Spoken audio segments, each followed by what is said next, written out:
चलता हूँ दादी माँ। वापस आने में 20-25 दिन लगेंगे। विजय, आवारों की तरह मत घूमना। जी भैया। सुनिए, कहाँ जा रहे हैं? अरे डरती क्यों? बताया था ना तुम्हें, भूल गई? प्रोजेक्ट के काम से मुझे जाना है। वहाँ काम धीमे चल रहा है, देखने जा रहा हूँ। मत जाइए, न जाने क्यों बहुत ही बुरे सपने देख रही हूँ। हफ्ते 2 हफ्ते के बाद जा सकते हैं ना? आज तक इस घर में एक ही औरत थी जो इन बातों को मानती थी, लेकिन अब तो एक नहीं 2-2 हो गई हैं। देखो, नींद में जो सपने देखते हैं उन्हें जागते ही भूल जाना चाहिए, नहीं तो जिंदगी भी एक सपना बन के रह जाएगी। ये क्या, तुमने बी कॉम्प्लेक्स टैबलेट्स क्यों नहीं खाई?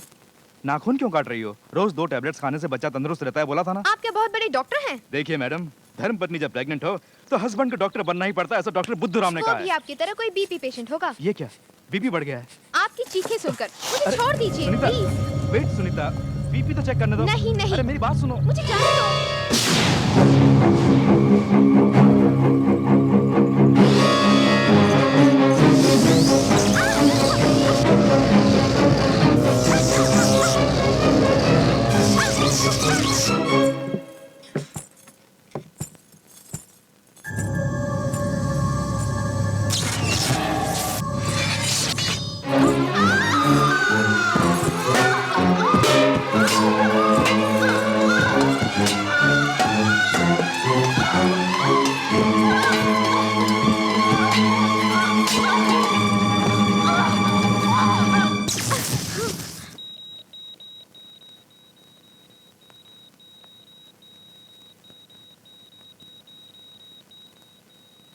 सॉरी, बच्चा मर गया है।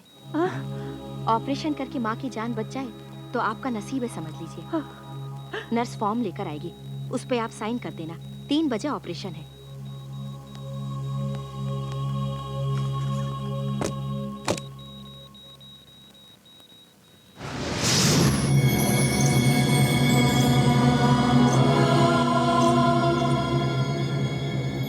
उस शिशु के जन्म नक्षत्र और राशि फल के प्रभाव से सुनीता का कोई कुछ नहीं बिगाड़ पाएगा। मैं अपनी आत्मशक्ति तुम्हें वरदान में दे रहा हूं।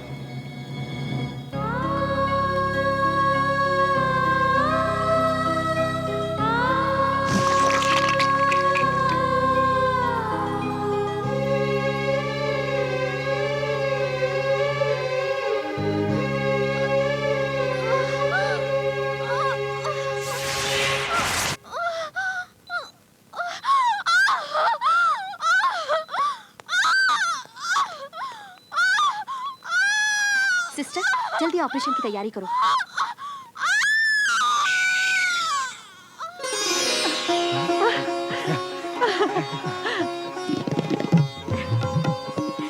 लड़का हुआ है।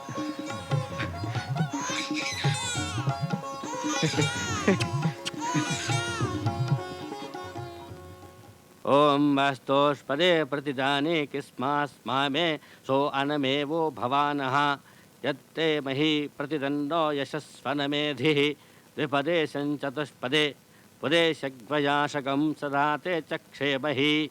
बाबूजी, बालक का नाम क्या रखने वाले हैं? इसके दादाजी का नाम रखेंगे, वीरेंद्र सिंह ठाकुर। जी वही। ये नाम चावल पे लिखिए। ओम द्रवंते राजा वरुणो वीरेंद्र द्रवंते सिंह वो बृहस्पति। ठाकुर।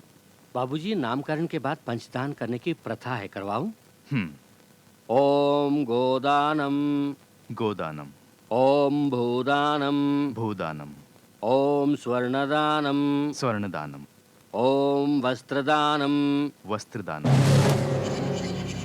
ओम आयुर्दानम। आयुर्दानम।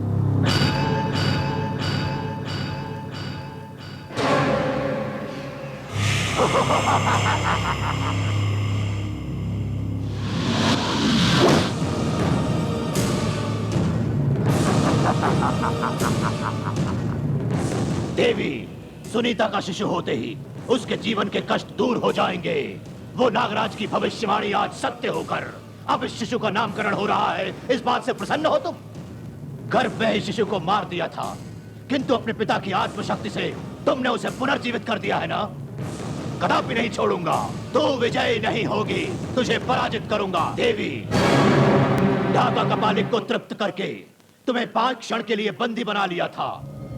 तुम्हारे 5 क्षण तक शक्तिहीन होने के कारण उस मृतक शिशु के शरीर में एक बार पुनः जीवन डालने में तुम्हारा 5 क्षण का समय नष्ट हुआ है देवी। इस कारण शुभ राशि में जन्म लेने वाले उस बच्चे का अशुभ राशि में जन्म हुआ है। उसके ग्रह चक्र के भाग्य के सभी ग्रह उल्टे होकर दुर्भाग्य में परिवर्तित होकर वो पिता की मृत्यु का कारण बना है। बच्चे के जन्म के 21वें दिन उसके पिता की सर फटने के कारण मृत्यु हो जाएगी।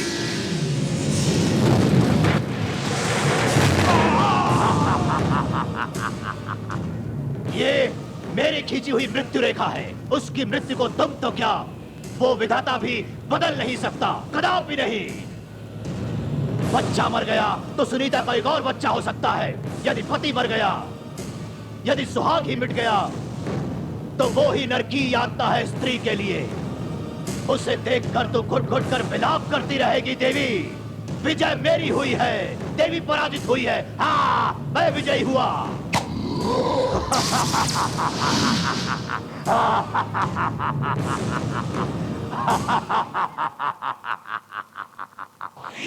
शांताकारं भुजगशयनं पद्मनाभं सुरेशं पंडित मेघवर्णं जी, शुभ।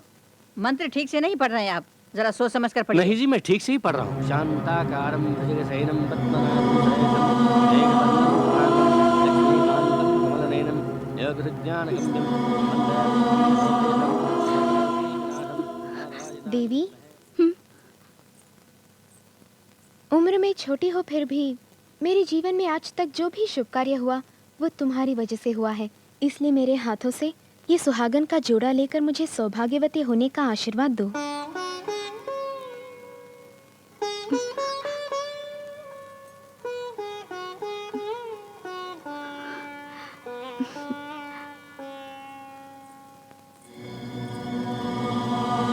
उसकी मृत्यु को तुम तो क्या, वो विधाता भी बदल नहीं सकता।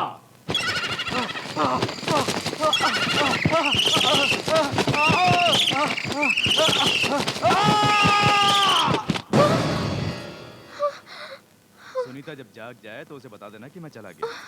चलता हूँ दादी माँ, वापस आने में 20-25 दिन लगेंगे। विजय, आवारों की तरह मत घूमना। जी भैया। सुनिए, कहाँ जा रहे हैं? अरे डरती क्यों, बताया था ना तुम्हें, भूल गई? प्रोजेक्ट के काम से मुझे जाना है, वहाँ काम धीमे चल रहा है, देखने जा रहा हूँ। मत जाइए, न जाने क्यों बहुत ही बुरे सपने देख रही हूँ। हफ्ते 2 हफ्ते के बाद जा सकते हैं ना? आज तक इस घर में एक ही औरत थी जो इन बातों को मानती थी, लेकिन अब तो एक नहीं 2-2 हो गई हैं। देखो, नींद में जो सपने देखते हैं उन्हें जागते ही भूल जाना चाहिए, नहीं तो जिंदगी भी एक सपना बन के रह जाएगी। तुम घबराओ मत, बच्चे का ख्याल रखना। उनका कहना ये है। तुम चलो, बाय सुनिए सुनीता। तो अपना ख्याल रखना। देखिए ना, मेरी बात टाल कर जा रहे हैं वो। दिल कहता है कि कुछ होने वाला है, जरूर कुछ होने वाला है। मन में बुरे ख्याल आ रहे हैं, मेरा जी घबरा रहा है दादी माँ। ऐसा कुछ नहीं होगा बेटी। नामकरण के दिन मैंने मन्नत मानी थी कि गांव के मंदिर में देवी देवताओं के लिए नैवेद्य चढ़ाऊंगी। मैं तो बड़ी भुलक्कड़ हूँ, भूल गई। तुम आज रात को ही जाके मन्नत पूरी करो, ऐसे बुरे सपने कभी नहीं आएंगे।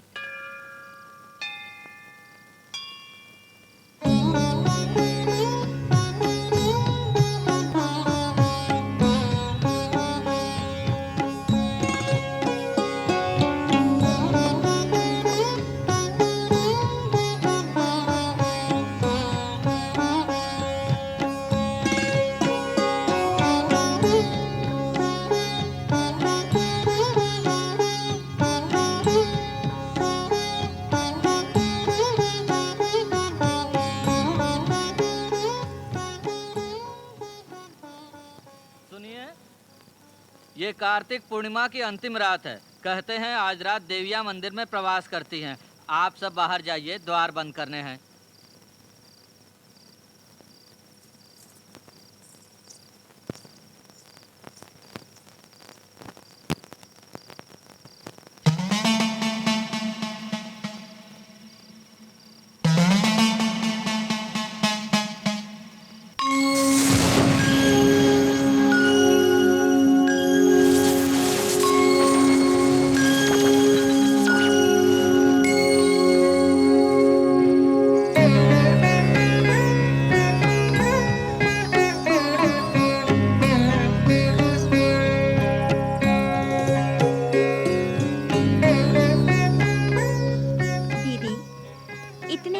दीपों से मंदिर को जगमगाने वाली अवश्य पुण्यवती होगी। फल फूल व कुमकुम से हमारा और इस मंदिर का अलंकार करने वाली सुहागन धन्य है।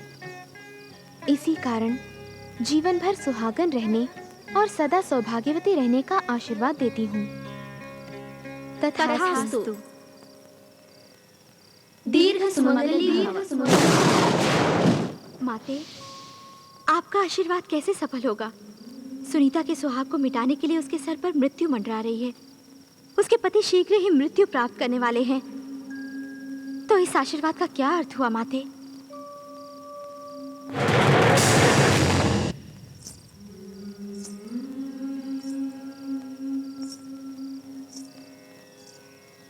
सब कुछ अपने त्रिनेत्र से देख लिया है हमने। तुमने जो बंधन जोड़ा है वो कभी नहीं टूटेगा। विधाता भी इस विपत्ति को नहीं बदल सकता, तो उसे कौन बचाएगा? कोई भी युग हो, काल चक्र कितना भी चले, स्त्री का जीवन दुख से व्याप्त है। ये संकट टल सकता है। इसे बचाना कठिन है लेकिन मार्ग है, इसलिए उसे दीर्घ सुमंगली होने का आशीर्वाद दिया है। तथास्तु। ऐसा है तो आपका वचन सत्य होगा। सुनीता का सुमंगली रहने का मार्ग क्या है, मुझे बताइए माते। यह अखंड सौभाग्य का व्रत है। हिमालय के शिखर पर जहाँ देवतागण प्रवास करते हैं, तीनों लोकों की सृष्टि करने वाली माता पराशक्ति विराजमान है। वह जगन माता अमृत वर्षिणी है, करुणा स्वरूपिणी है। उसके समक्ष नवरात्रि के उन 9 दिनों में नियम निष्ठा से ब्रह्मचर्य रख के, समय को भंग न करके उस व्रत का आचरण करना है। वहाँ दैवी गंगा में स्नान करो, गुफा में बरसने वाले हल्दी कुमकुम से अर्चना करो। उसके पश्चात अंग प्रदक्षिणा से आराधना करके उस माता की प्रार्थना करोगी तो वो प्रसन्न होंगी। और नवरात्रि के अंत में उस देवी माँ की कृपा कटाक्ष द्वारा एक अखंड ज्योति प्रज्वलित होगी। इससे वो मृत्युंजय होगा। जिस समय वो ज्योति प्रकाशित होगी, उसके पति के सर से संकट टल जाएगा। यदि व्रत की नियम निष्ठा में रुकावट आई या 9 दिन के अंदर व्रत का पालन नहीं हुआ तो देवी क्रोधित हो जाएगी, शुभ कार्य अशुभ हो जाएंगे। ठीक है, मैं ये व्रत सुनीता से अवश्य रखवाऊंगी, किंतु साधारण मनुष्य का उस प्रांत में पहुंचना संभव नहीं। मेरे लिए तो संभव होगा ना। सुनीता से घर में व्रत रखवाऊंगी, उस प्रांत में मैं जाऊंगी। तुम्हें वो अधिकार नहीं है। इस व्रत को मंगलसूत्र के पवित्र बंधन में बंधी हुई स्त्री ही रख सकती है। घर से संबंधित व्यक्ति ही व्रत रख सकता है। नागलोक से आई नाग कन्या हो तुम इस भूलोक में सुहागन कैसे बन सकती हो? उस घर से तुम्हारा संबंध कैसे जुड़ेगा?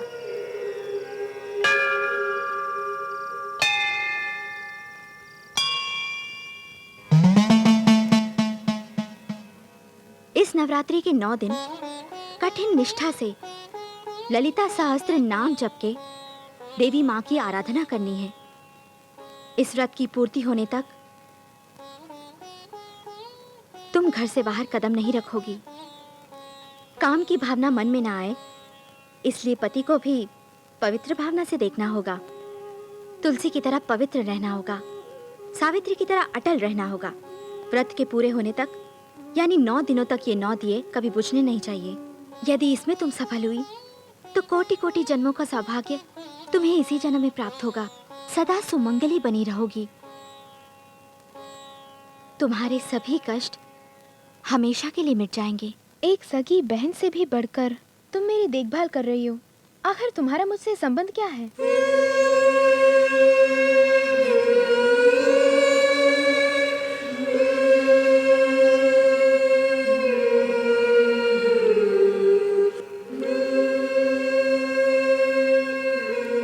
संबंध होगा, जरूर होगा, हम दोनों का संबंध होगा।